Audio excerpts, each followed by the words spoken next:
A Flea's Odyssey by J.P. O'Brien. Part 3. Baba Flechka's audience sat in a rapt silence. Georgie's jaw was, by now, almost on the floor, and Veronica couldn't help but giggle when she noticed.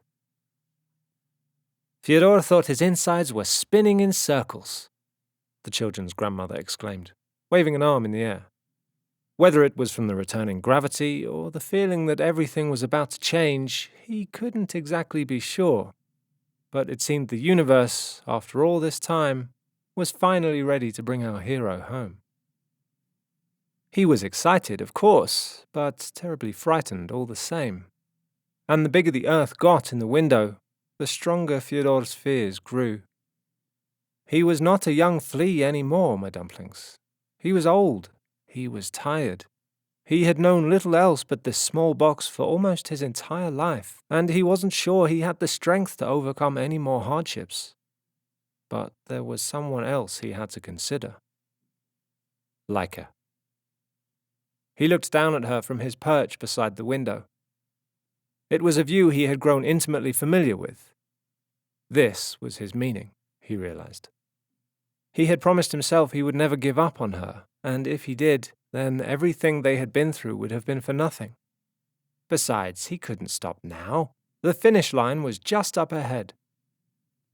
But by this time, the metal walls around Fyodor had started to creak under the pressure. Before long, they were shaking violently. Each rattle and bang terrified the little flea to his core, sending him back to those first instances inside this container. All he wanted to do was bury himself deep into Laika's back again, where he knew nothing could harm him. Then suddenly, with a jarring metallic clunk, one of the panels above Fyodor's head popped apart from the rest, revealing a terrifying crack of deep blue sky rushing past outside. A freezing air quickly leaked in. Within seconds, the noise in the cabin had risen to a deafening roar as a wild hurricane tore through the container. The dazed flea had to clutch onto Laika's loose hairs just to keep from being swept away entirely.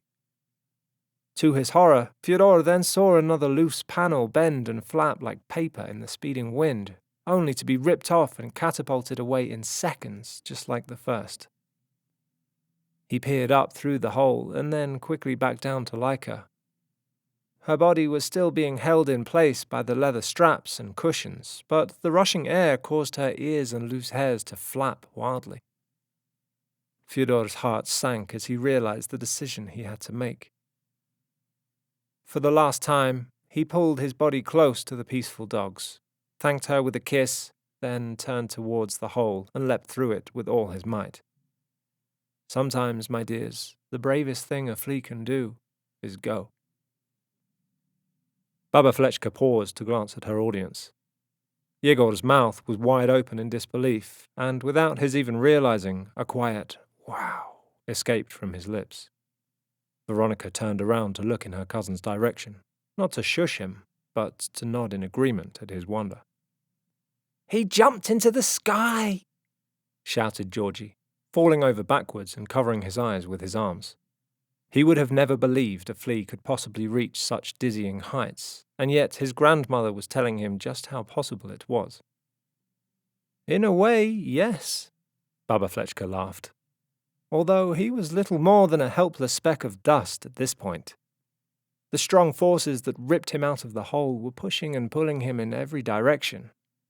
With a heroic effort, he was able to shift his body against the howling wind and look back. He watched the tin can hurtling away. Fragments of red-hot metal continued to tear off and scatter around it like flicks of paint. In no time at all, his old home was reduced to little more than a collection of dots on the horizon. He could not help but think of poor Laika. Fyodor had no time to be miserable now, however. A bolt of panic shot through him as he glanced below and looked out over a wide-open mass of grassland hurtling towards him. He was at the mercy of gravity once more. The poor thing was sure he would be squashed like a bug. But he had nothing to be scared of, my millier. Fyodor drifted slowly, calmly, gently through the air, as if being welcomed back into the arms of an old friend. It was some minutes before he finally touched down on the damp grass below, but when he did, he landed light as a feather. "But Baba," said Veronica, scratching the side of her head, "how could Fyodor fall from so high and not get hurt?" "Well, fleas' bodies are incredibly tough, my love. They can handle impossible forces acting upon them. With the air around him pushing his tiny body up like a parachute, and his springy legs and shell to absorb the shock, he was as safe as little Mishka here in my own arms." Baba Flechka lowered her spectacles and gave her granddaughter a wink.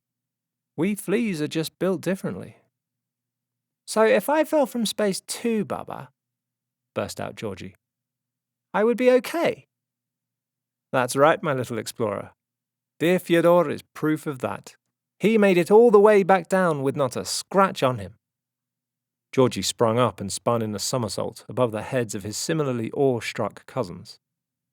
"In those first moments back on solid ground, though," Baba Flechka continued, "Fyodor could hardly bear to open his eyes, not because he was hurt, or even because he was scared, but because he had once again become no more than a stranger. Just as it had been with Laika, Fyodor now found himself sitting on the back of this enormous thing that had no idea he was even there. When he eventually gathered the courage to look around, the world did all she could to reassure him. The warmth from the sun comforted Fyodor's body, and the hearty smell of the damp ground lifted his spirits. He observed the long green grass billowing harmlessly in the gentle breeze. The sound soothed him and brought him back to life. He had not heard anything quite like it in a long time. At last he took a hop forward, and then another. His legs were weak, my dears, and he had to get used to this strange feeling of down all over again. Imagine, he was an old flea being forced to learn to jump as though he were just a baby. And this is no easy thing. As my babushka used to say, you can't teach an old flea new tricks. But luckily, the instinct to jump is never truly far from a flea's mind. Each hop Fyodor took would be stronger than the last, and before long, he found a rhythm. The wind helped to carry him forward, which eased the strain on his old legs, while the soft grass cradled him each time he landed. He was once again doing what fleas do best. And as the familiar feeling of jumping gradually returned, so too did faint memories. To his surprise, Fyodor began to recall things he thought had long abandoned him. He thought about the family's cozy living room, where he had first emerged from an egg, where he had first met Laika. He thought about the scientist's tiled room, and the chaos of the bonfire that had followed. He remembered the feeling of Laika's gentle breathing beneath his body as she slept. Comforted by these thoughts, Fyodor kept marching forward through the endless, empty, unforgiving landscape.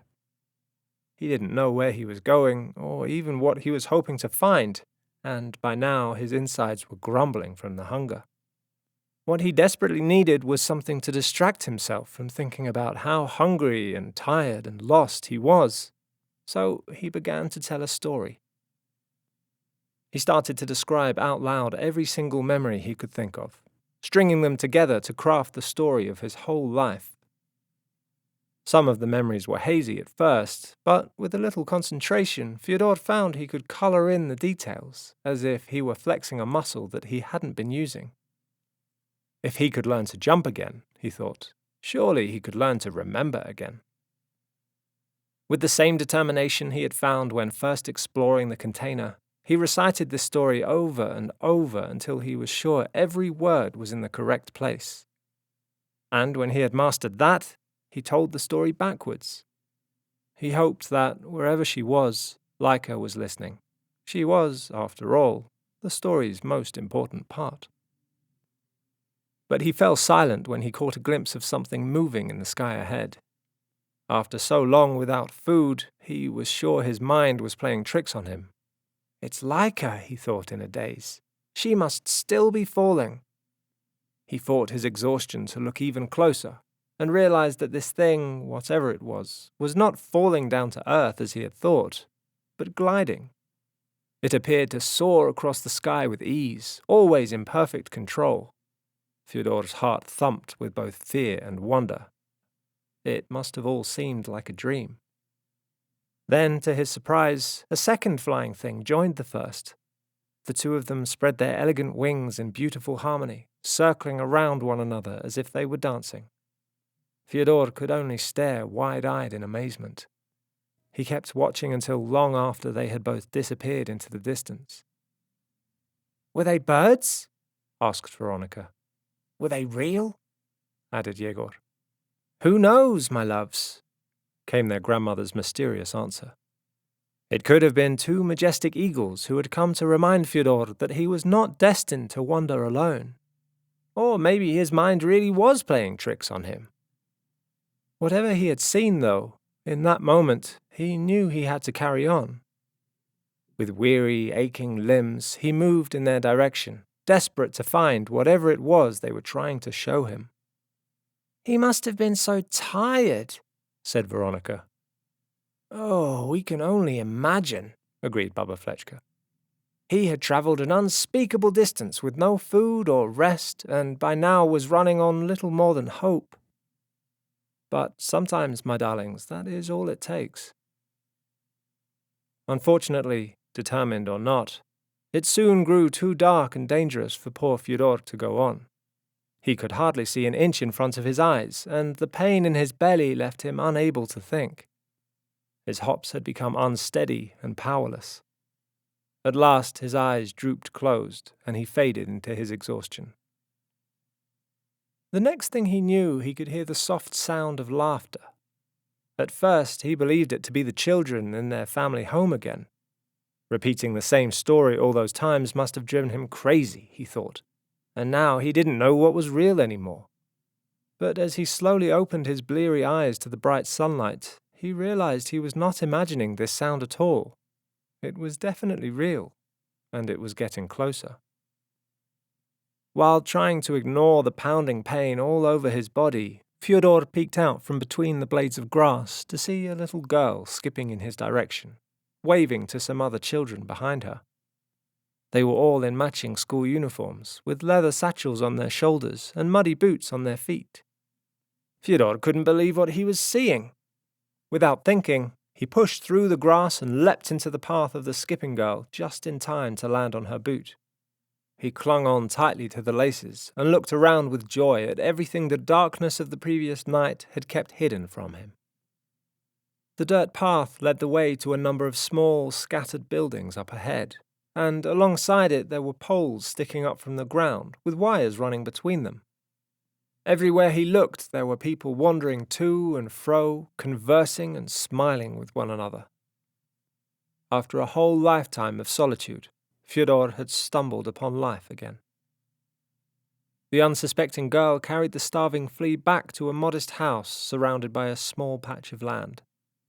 When she skipped through the gate, she shouted her arrival at the house, then turned and ran towards the far corner of the garden. Fyodor's heart stopped with what he saw there. It appeared this family had a dog of their own, a happy and playful, scrappy mutt whose eyes grew wide at the sight of the returning girl. He bounded over to greet her, and his tail wagged furiously as she wrapped her arms lovingly around his neck. Fyodor felt a huge warmth at the mere sight of them. It was then he knew he had come to a good place. With his last remaining shreds of strength, the Flea jumped from the girl's boot up onto the mutt she embraced, then bit down onto his skin to get at the nourishment below. Fyodor had found his lifeline. The sweet relief had just enough time to spread through his exhausted body before he collapsed amongst the hairs on the mutt's back and fell into a deep sleep. It was many, many hours before Fyodor stirred. When he finally did, he quickly felt the sensation of someone watching him. What he saw when he looked up was the first creature of its kind he had ever laid eyes upon in his entire life, a flea. Even before she spoke, Fyodor was mesmerized by her beauty. Yet she also showed a kindness in her eyes that made the weary Flea feel immediately at home. He somehow knew that they were destined to meet. And once again, his instincts would prove to be correct. This flea was Nadezhda, your distant grandmother, Nadia. You see, from a young age, Nadia had possessed an exceptionally kind heart, but she hadn't felt like she quite fit in. She would often be accused of having her head in the clouds. But having spent her whole life here, on the back of a family mutt named Druzhok in this small stretch of land in a remote village, she could only dream of everything that lurked beyond it. Needless to say, it was love at first sight. It may have taken the smitten little Fyodor a moment to collect his thoughts, but there was just so much that he wanted her to know. Luckily, he had been practicing. Once he had finished sharing his quite extraordinary story with her, Nadia didn't speak, and Fyodor was overcome by a fear that this story would end with him. Perhaps it was just too unbelievable for anyone to accept. But the reason for Nadia's silence was not that she didn't believe him. It was because someone was at last giving her the answers that she had longed for. She had spent her lifetime wondering what lay beyond the limits, and here was someone who not only knew the answers, but had lived them. And so it was, my angels. Love bloomed, and the two of them made their home on the back of this mutt Druzhok. Of course, he was no Laika, but each day Druzhok roamed the garden and waited for the girl to come home from school, and in return the family treated him with love and kindness. The dog was happy, so the flea on his back was happy. "I'll spare you the details," said Baba Flechka with a glint in her eye. But Fyodor and Nadia decided to start a family of their very own, and, before long, there was a cluster of eggs waiting to hatch. Unfortunately, our great hero was, by now, already at the end of his life.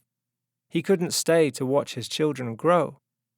But Nadia made sure that his legacy survived by sharing their father's words with them. And what a magnificent storyteller she was. Her children, in time, laid eggs and had children of their own, who grew up to share the same story. They had children who went on to do the same, and so on. Many generations later, an egg was laid that was to become the real hero of this story, each one of you. "Baba, we're not the heroes," said a confused Veronica. "Grandpapa Fyodor is." "On the contrary," replied Baba Flechka, lifting little Mishka up and gently pressing her pouting face into the sleeping baby's. "This story is about the great things that even the littlest of us can do. There is a heroic legacy that lives on in each one of you. After all, your great-grandfather came from humble beginnings, a tiny egg all alone in an endless carpet. But did that stop him?" "No!" came the collective reply. The group then quickly devolved into a rabble of delighted noises and chatter, as Baba Flechka smiled and sat back in her rocking chair. Georgie couldn't stop himself from zooming in circles around everyone, pretending to be the victim of their gravitational pull. "I want to go to space too!" he shouted, rounding a sharp corner that nearly knocked his twin cousins off their feet. "I want to be just like Fyodor!" The boisterous Flea took a running hop and then pounded his legs into the floor like a springboard, before soaring above everyone with his bent knees held in his arms. He came crashing down in a clatter right behind Baba Flechka sitting in her chair. The poor old Flea ducked away just in time to avoid the collision. "Oh, you sorvenets!" she shrieked, making sure her perm was unharmed. "I love the story, Baba," exclaimed Veronica, climbing to her feet. "And I'm so happy to be related to Fyodor. I've never felt so proud." "But poor Laika," mumbled Yegor. The sombre thought calmed the lively atmosphere a little. "I know, my darlings, but as I said to begin with, she is rightly remembered. The humans learn to look very kindly on her sacrifice. I have even seen with my own eyes some of the humble monuments they have made for her. Her bravery did not go unrewarded. That is the magic of stories. That's why it is so important that you reward her with your own memory. And there were other dogs, so there were most certainly other fleas. Who knows?" she said, sticking out her bottom lip and shrugging her shoulders. Maybe some of you will go even further than Fyodor. The horde of young fleas exploded with excitement. No further words from Baba Flechka could keep them still. You have been listening to the By Torchlight podcast. For more, visit patreon.com/bytorchlight or search By Torchlight on Spotify and YouTube.